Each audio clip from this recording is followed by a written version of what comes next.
Paris. Quand on y tombe, pour moi ce fut par le trou gris de la gare Saint-Lazare. Étonne à peine. Tellement les arts de la reproduction, les entêtements monolithiques de l'enseignement ou l'imagination courant les livres vous ont habitué à y entrer. Pour commencer, on se récuse, à peine touché. Comment ? Ce n'était que cela ? Paris referme très vite sur l'arrivant et pour un assez long sursis, les vastes ouvertures que chacun avait en lui et de loin préparées, déplacées.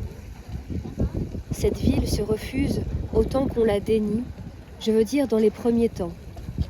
Il y a par ici l'insolite d'une franc-maçonnerie, une nécessité de rites à chaque instant déconcertantes, d'initiation, lesquelles dans l'air même sollicitent l'attention et irritent.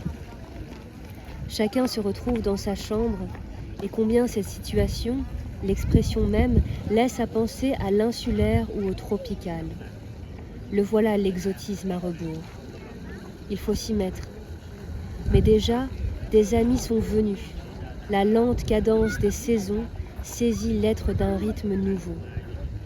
C'est alors que se fait jour, par une sorte d'obscure sécrétion, la conscience du rythme qui vient signifier le rythme. Car le retour périodique de l'hiver et de l'été est très propre à enseigner la mesure, c'est-à-dire à accélérer, de manière vertigineuse, ce travail de conscience qui anime tout le savoir-vivre. Voilà que l'éclair même de la vie se retourne et s'éclaire longtemps. La mesure est de connaissance.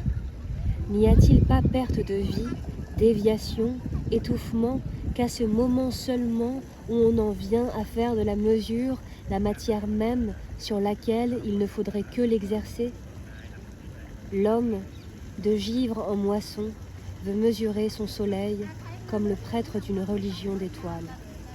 Cette quête, chaque frustration y concourt, et toute plénitude aussi.